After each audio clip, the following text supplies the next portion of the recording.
SSRİ-nin dağılmasından 30 ildən çox vaxt keçsə də, o dövlətin 70 illik dövranı ilə bağlı mübahisələr və indiki dövrlə müqayisələr səngimir. Xüsusilə insanlara pulsuz mənzillər verilməsi arqument kimi önə çəkilir.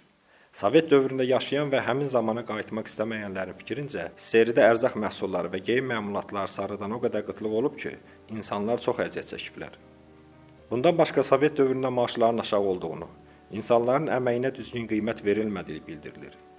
Məsələn, qiyməti 780 rubl olan qorizont rəngli televizorunu almaq üçün orta statistik ailə 6 ay qənaət etməli olub.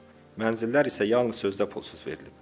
Reallıq isə ondan ibarət olub ki, rüşvətsiz mənzil tikinti kooperativində yer almaq çox çətin olub. Şirinliyin məbləği isə təxminən ilkin ödənişə bərabər tutulub və adamsız bu təşəkkürün qəbul olunması müşkül məsələyə çevrilib. Mənzili tamamilə pulsuz almaq üçün ailədə 2 övladın olması da üstünlük olub. Lakin uşaqlar eyni cinsdəndirsə, ailə gözləmə siyasına salınmaya bilərmiş. Mənzili daha tez əldə etmək istəyənlər tikinti sahəsində və ya müdafiə sənayesi üçün fəaliyyət göstərən zavodlarda işə düzəliblər. Seçilmiş işçilər mənzillər üçün çox gözləməyiblər. Maksimum 1 və ya 2 ildən sonra ev alıblar. Bəs bu pullar hardan tapılıb? Burada formula sadə olub. Vəsaitlər müvafiq olaraq dövlət büdcəsi və müəssisə ayırmaları hesabına doldurulan ictimai istehlak və fabrik fondlarından götürülüb. Burada əsas sual başqadır. Vəsaitlər az maaş alan işçilərdən gəlib, yoxsa ortada başqa pullar olub? Kapitalizmdə izafi dəyər biznes sahiblərinin cibinə gedir. Sosializmdə isə dövlət fondlarına və biznes fondlarına daxil olur. Kapitalizmdə oliqarxlar bu vəsaitlə özlərinə saraylar tikdirir, yaxtalar, futbol klubları alırlar. Sosializmdə isə bu pullar işçilər üçün pulsuz ev tikmək üçün istifadə olunub. İşçinin orta aylıq əmək haqqı və illər ərzində eyni yerdə işləməsi əsas götürülüb. Digər tərəfdən SSRİ sadə ipoteka üsulundan da istifadə edib. Vətəndaşların qazancından tutulan vəsait evlərin tikintisinə xərclənib. Yəni, sadə dillə desək, SSRİ insanların yerinə aylıq ödəniş edib və əvəzinə mənzilləri pulsuz adı ilə cəmiyyətə sırayıb.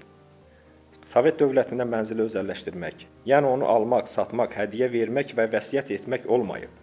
Əgər bir şəxs dünyasını dəyişibsə və mənzildə tək qeydiyyatda olubsa, o zaman onun qohumları mənzil hüququnu itiriblər.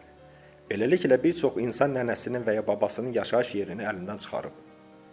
Gənclər rahat mənzildə yaşamaq hüququnu özləri öz zəhmətləri hesabına qazanmalı olublar. Üstəlik, mənzil bazarının mövcudluğu artıq kapitalizm hesab olunub. Əgər SSRİ-də mənzillər onları istəyən hər kəsə və hətta pulsuz verilsəydi, onda bütün Sovet İttifaqı Moskvaya köçər və qalan ərazilər sadəcə məhv olardı. Dövlət işində işləyənlər pulsuz mənzil almaq üçün mütləq 10-20 il növbədə durmalı olub.